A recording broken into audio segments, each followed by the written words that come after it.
vai para mostrar bem de pertinho e tentar aproximar para vocês verem melhor aí do estúdio, Kenzo. Sem problema, Raquel, a gente está acompanhando imagens ao vivo, nosso telespectador entende, é a nossa forma de comunicar e levar a informação de uma forma mais precisa, ao vivo, trazendo todos os detalhes aí. O Bruno que está trabalhando arduamente para levar essas imagens para o pessoal que está em casa. Bruno, obrigado. E é isso, a gente está mostrando imagens ao vivo em frente ao Palácio do Planalto, aí o presidente Jair Bolsonaro ali de camisa azul, acenando para as pessoas que participam dessa manifestação, desse ato pró-governo. As pessoas estão em frente ao Palácio do Planalto, na Praça dos Três Poderes. A concentração começou por volta das 10 horas da manhã. Como a Raquel chamou a atenção aí, o presidente Jair Bolsonaro está sem máscaras, ele já desceu ali sem máscaras, lembrando que aqui em Brasília há uma determinação de que as pessoas precisam usar máscara nos locais públicos quando elas saem, e o presidente está fazendo esse percurso, ele vai de uma ponta a outra, como fez nas últimas manifestações. E agora, essa equipe que acompanha o presidente, apoiadores, a gente já viu ali o ministro da Defesa, Fernando Azevedo, ele está bem próximo do presidente Jair Bolsonaro, o deputado também, Hélio Lopes, também desceu, o deputado Hélio Lopes, que também esteve na semana passada participando desse ato junto com o presidente Jair Bolsonaro, e ele fica aí, chegou aí às 12 horas e 11 minutos, então já há 4 minutos o presidente está fazendo esse percurso de uma ponta a outra para cumprimentar os manifestantes que participam desse ato. Daniel, Luciana. A Polícia Militar ela não faz mais aquele levantamento da quantidade de pessoas nas manifestações em Brasília. Daqui a gente consegue ver que o grupo é maior do que as últimas manifestações em apoio ao governo aí em Brasília. Em São Paulo tem previsão de manifestação também durante a tarde. O presidente Jair Bolsonaro, portanto, faz esse percurso, repete o das últimas manifestações, provoca aglomerações, mais uma vez, em meio à pandemia em que vivemos, não usa máscara, como a Raquel lembrou pra gente, é obrigatório o uso no Distrito Federal. Muitos apoiadores que a gente viu descendo ali pelo Esplanada dos Ministérios até a Praça dos Três Poderes estavam sim usando máscaras, mas a aglomeração é outra recomendação não apropriada. E você vê aí, olha só, que a manifestação, a imprensa não tem acesso dessa vez ali muito próximo. Lembrando que nas últimas manifestações, jornalistas, fotógrafos foram agredidos por pessoas que estavam nessas manifestações, o que provocou também críticas tanto de outros poderes, do Supremo, do Congresso Nacional. Então vem aí a medida de segurança também de a imprensa ficar afastada dessa vez e não poder acompanhar tão de perto, justamente porque nas últimas manifestações houve agressão. Então agora o presidente Jair Bolsonaro fazendo aquelas clássicas fotos com crianças que estão ali ao redor dessa manifestação de apoio a ele. São os apoiadores do presidente, eleitores do presidente. A gente consegue ali ver o deputado Hélio Lopes também caminhando ao lado do presidente. E em outras manifestações, Daniel e Kenzo, a gente conseguia ver alguns ministros. Hoje a gente não está conseguindo ver ministros ali ao lado do presidente. O ministro da Defesa, ministro da Defesa que estava com ele no helicóptero, né? Tem o filho do presidente, Flávio Bolsonaro, também está junto. O deputado Hélio Lopes, que sempre está com o presidente Jair Bolsonaro. Então são os apoiadores que sempre estão ali ao lado do presidente Jair Bolsonaro, Luciano. E eles costumavam descer a rampa, me parece que hoje não tem esse ritual de descer a rampa com os ministros e cumprimentar a população. A Raquel Vargas podia dizer pra gente se terá ou não. Aí a gente está aí vendo as imagens do presidente aí abraçando. Isso daí é a transmissão do próprio presidente Jair Bolsonaro, abraçando aí as crianças e tirando fotos com os apoiadores, o deputado Hélio Lopes também ao lado dele. E agora a gente consegue ver até melhor quem está ao lado, né? É isso. Professor Ricardo Caldas, manifestação, presidente segurando crianças e mais uma vez reforçando aquilo que já faz, como fez ontem em visita à Badiânia, tocando nas pessoas, causando aglomeração, mais uma vez descumprindo as recomendações de saúde em meio à pandemia. Pois é, isso aí não é um bom modelo, não é um bom exemplo para a população. Nesse momento que está se discutindo abertura da economia em tantos estados, como no Rio Grande do Sul, Paraná, aqui no Distrito Federal também, é importante deixar claro que o fato da economia abrir alguns setores, alguns segmentos, não quer dizer que as pessoas devem descuidar, né, na questão do coronavírus, que é uma ameaça real. O Brasil já está com em torno de 500 mil casos e, se mantiver esse ritmo, eu não tenho dúvida que chegará a 1 milhão de casos no final do semestre, final do ano. Os Estados Unidos já está com 1.600.000, mais de 1.600.000 casos, indo para 2 milhões, também deve chegar até pelo menos 3 milhões no final do ano. Então, a doença, ela não acabou. Houve vamos dizer assim, houve um amadurecimento no combate à doença, tá certo? Já se sabe o que é bom fazer, as práticas saudáveis, né? Lavar as mãos, esse tipo de coisa, mas a gente vai ter que se acostumar com essa rotina, que não é agradável, não é, vamos dizer assim, às vezes é um pouco estressante, né? Mas é o que o pessoal está chamando do novo normal, né? O novo normal vai ser cuidados permanentes. E aí, nesse caso, o presidente realmente não está dando um bom exemplo. Ele poderia estar pelo menos de máscara, né? Para mostrar a importância da máscara, né? Eu defendo até o uso de luvas também. E o dia de hoje é bastante significativo também, professor Ricardo Caldas, porque nós passamos do número de 500 mil de casos no Brasil. 28.872 mortes também, Leandro Narlock, mas a despeito disso, essa não é a temática ainda das manifestações do presidente Jair Bolsonaro, nem nas redes. Exatamente. O risco aí para o presidente é ele virar uma vitrine, né? ele virar uma vidraça. O Brasil está aí já em quarto no número de mortes pelo coronavírus e se a gente começar a apontar para o primeiro lugar, ficar próximo dos Estados Unidos, vai ser muito fácil para os opositores do presidente apontá-lo como culpado. Afinal, aí, com a epidemia acontecendo, 1.000 mortes por dia, a gente tem visto aí em média nessa semana, o presidente está ali sem máscara na manifestação. É direito dele, ele pode fazer isso se quiser, mas as pessoas também depois vão poder acusá-lo de ser culpado, né, por esse alto número de mortes no Brasil.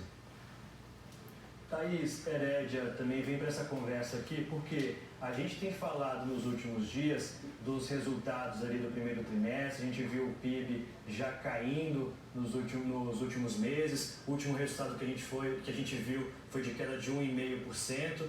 Agora, em manifestações em que há essa crise entre os poderes, tenta-se o diálogo, não consegue, o presidente Jair Bolsonaro sugere o diálogo, mas ele mesmo ali muitas vezes faz os próprios ataques. A gente tem uma economia em crise, uma saúde em crise, uma política que também não dá sossego. A economia, nesse ponto da pandemia, o presidente tem colocado nas redes sociais que está dando dinheiro aos municípios, aos estados. Está ajudando esse recurso destinado aos estados? Daniel, alguns municípios e alguns estados receberam algum repasse, sim, do governo federal. A cidade de São Paulo, por exemplo, aqui onde a gente está, já recebeu mais de 430 milhões de reais do Ministério da Saúde. É dinheiro específico para os gastos no combate à Covid-19.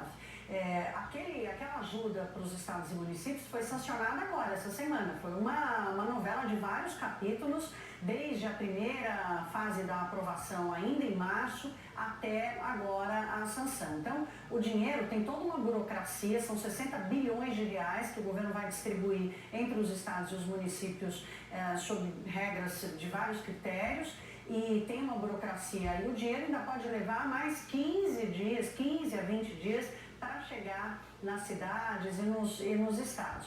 Os governantes, tanto governadores quanto prefeitos, estão fazendo o que dá. Havia ali uma ameaça de que agora em junho muitos já não conseguiriam pagar os salários dos servidores ou a pensão e a aposentadoria dos servidores aposentados, porque o dinheiro foi sendo gasto, o dinheiro no caixa foi sendo gasto no combate à Covid, especialmente para equipar hospitais e equipar equipes de saúde. Então, o dinheiro está sendo super aguardado, agora não é ele, infelizmente, que vai salvar a atividade econômica, que vai salvar as pessoas e milhões de brasileiros da vulnerabilidade. A gente falava agora um pouco antes dessa pressão que começa a crescer, e certamente esse é um debate que vai precisar acontecer, de como é que o Estado vai se posicionar com um programa de renda mínima, por exemplo. Nós já temos o Bolsa Família, que atende as famílias que estão ali quase na extrema pobreza, são 13 milhões de famílias, a um gasto de 30 bilhões de reais. Ano que vem, 2021, volta a regra do chamado teto de gastos, ou seja, o governo não vai poder passar mais um ano descumprindo as balizas, descumprindo os limites das regras fiscais, ou seja, da forma como o governo gere a sua dívida e gere os seus gastos. Então, não adianta querer esticar muito a corda, porque o orçamento público no Brasil ele não é elástico, pelo contrário. Então, o que o governo vai precisar fazer é fazer escolhas. A mesma coisa o Congresso Nacional, fazer escolhas. É justo manter programas de isenção e desoneração de pagamento de impostos que custam mais de 300 bilhões de reais por ano? Vai ser preciso uma revisão de todos esses programas. Essa é uma pauta que está no Brasil já há muitos anos e nunca conseguiu se avançar. Será que agora chegou o momento? Será que agora vai surgir atitudes responsáveis da liderança política no Congresso Nacional e também do governo federal? É para isso que investidores, por exemplo, estão olhando. Eu sempre falo dos investidores porque são eles que compram o título público do Brasil, são eles que decidem financiar a dívida pública brasileira. Hoje o juro no Brasil está muito baixo, 3% ao ano, que tem ali tirado um pouco da percepção de risco e ameaça da dívida pública brasileira. Mas mesmo assim, o investidor é uma ponta importante nisso, porque na hora que ele perceber que tem mais risco do que oportunidade, ele não quer mais financiar o Estado brasileiro. E vai ser importante esse financiamento. Então, o debate ele precisa estar focado na responsabilidade, na noção da capacidade que o Estado vai ter em fazer intervenções na economia sem escapar aos limites da responsabilidade fiscal. Críticas do presidente Jair Bolsonaro também foi justamente no sentido de uma decisão do STF, que virou o alvo dessas manifestações de hoje, que está relacionada às medidas restritivas em estados e municípios. O Supremo decidiu que os estados e municípios têm autonomia e não a União é que deve propor e decretar por conta própria como deve ser feita essa medida de restrição. Fernando Molica, isso impacta diretamente também, é mais uma decisão do Supremo Tribunal Federal que agora com viés na economia, que também é criticada pelo presidente.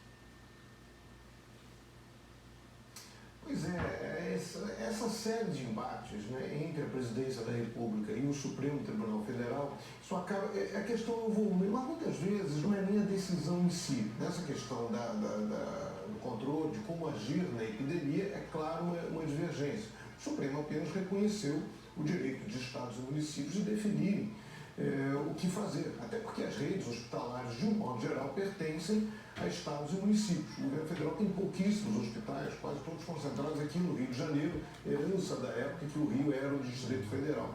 Agora tem uma questão de tom também, né? A questão, aqui naquela decisão em que o ministro Celso de Mello determinou os depoimentos, que fossem feitos depoimentos de 3 ministros do governo Jair Bolsonaro e 3 militares, por acaso, e quando ele frisa na manifestação, na sua decisão, que se eles faltassem ao depoimento, eles teriam que ser conduzidos debaixo de vara.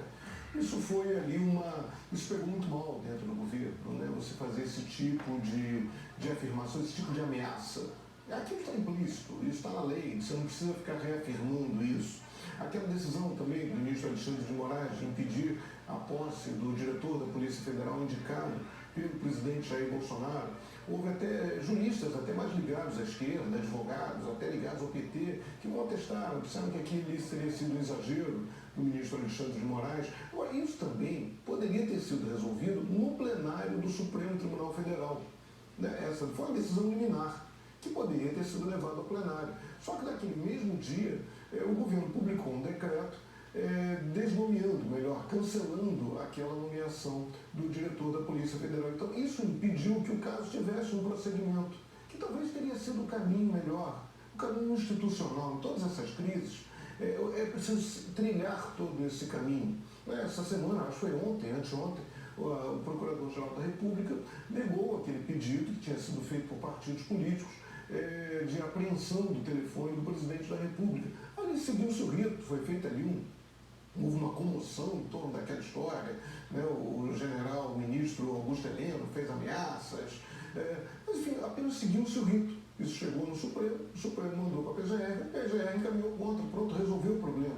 Então é sempre bom lembrar que existem caminhos na Constituição, existem caminhos na legislação que devem ser trilhados até o fim. Isso evita, em boa parte dos arroubos, evitaria as ameaças, permitiria que o país caminhasse de uma maneira mais tranquila, de acordo com o que é previsto pela Constituição e pela legislação ordinária. Com vocês.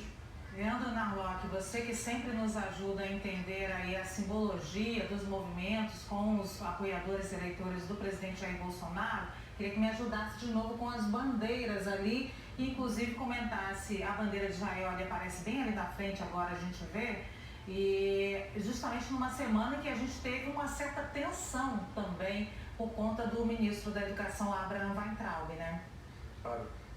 Eu sempre gosto de comentar sobre uma contradição, aí uma contradição sobre a história, a trajetória da imagem de Israel, a imagem do país Israel nas últimas décadas. É interessante que lá atrás, quando Israel começou, em 1947, 1948, ela era um projeto, sobretudo, socialista.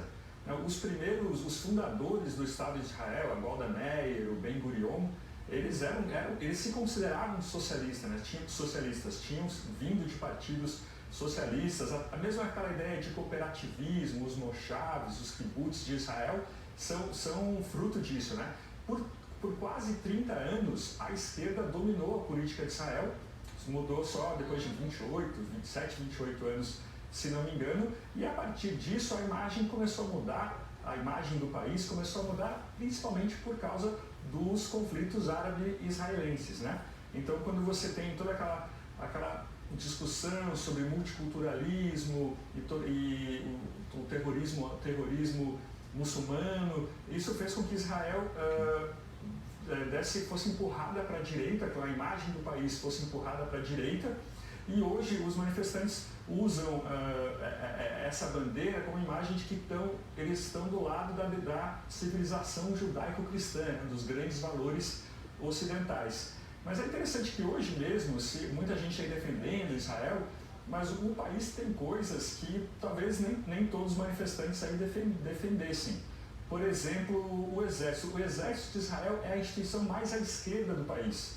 Os grandes líderes da esquerda israelense vêm do Exército, como o Isaac Rabin, por exemplo, o grande ícone da esquerda israelense. Mesmo a maconha, por exemplo, que é quase liberada em Israel. Não sei se todos aí concordariam com isso, né?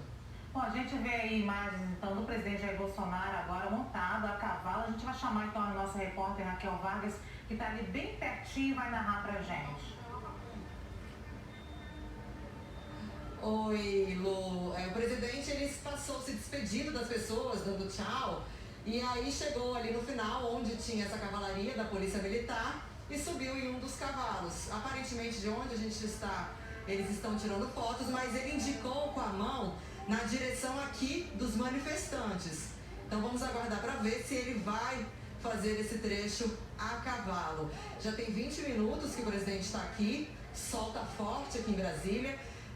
Deu a entender que ele iria embora, que ele voltaria com o comboio, né, ou para o helicóptero, mas então, olha só, o presidente parece que vai voltar a cavalo. Ele pegou então um dos cavalos da Polícia Militar, eles estavam posicionados ali, 2 seguranças dele também montaram, e então ele faz esse trecho novamente, mas agora montado a cavalo e acenando para os apoiadores. A gente vai movimentar a câmera, vamos ver. É isso mesmo, ele vai voltar o trecho todo então, Lu. Ele fez 3 vezes esse percurso. Está voltando, já tinha se despedido, dando tchau para os apoiadores, mas subiu nos cavalos. Quem acompanha o presidente de perto fala que ele é muito imprevisível. Então, é isso, Bolsonaro, mais uma vez, ele surpreende nesse tipo de atitude dele, né? Porque ele chegou de helicóptero, como na semana passada, veio caminhando e agora pegou um cavalo aqui dos policiais militares, da cavalaria da Polícia Militar do Distrito Federal, e faz esse trecho, então, a cavalo. Lu. Raquel, me ajuda a entender até onde o presidente pode seguir a cavalo diante dessa imagem que você vê aí, dessa manifestação. Está liberada a rua? Não, Lu, tem uma grade. Vou pedir para o Bruno mostrar onde tem uma faixa amarela, mais ou menos, ali no final. Ali já é uma grade, ali pra frente, então ele só pode ir até ali e voltar. Tá tudo gradeado, não tem como ele passar desse ponto. Tá? O presidente aqui está sem máscara, cumprimentou várias pessoas. Ele pegou muitas crianças no colo, hoje eu até perdi as contas, colocou crianças no ombro e volta. Olha aí. Está galope, mole. 2 seguranças acompanham isso, a cavalaria também vem muito próxima, porque... enfim, o presidente está montando um cavalo que ele não conhece, né? Da cavalaria da Polícia Militar. Então a gente vê também uma atenção da cavalaria em volta para tentar fazer essa segurança e manter a segurança do presidente. Ele está retornando para o comboio. Vamos ver então se agora ele vai embora. A gente está caminhando com a câmera, Lu. Mas ele está de colete, né? A minha equipe chamou a atenção aqui, o Bruno Gonçalves, que dá para ver pelas imagens que ele está de colete. Bruno Gonçalves e Ismael Hertel, que estão me ajudando aqui nesse trabalho hoje, Lu. Raquel, tudo bem? A gente está aqui com a imagem, a gente respira um pouquinho aqui, a gente vai continuar acompanhando então a imagem do presidente Jair Bolsonaro. Pronto, ele desceu agora, parece que o presidente está saindo agora da manifestação. Na verdade, ele fez o mesmo passeio que ele fez a pé, cumprimentando apoiadores, ele fez a cavalo depois e gerou essas imagens aí que vocês acabaram de ver. O presidente então está retornando, parece, para o comboio presidencial.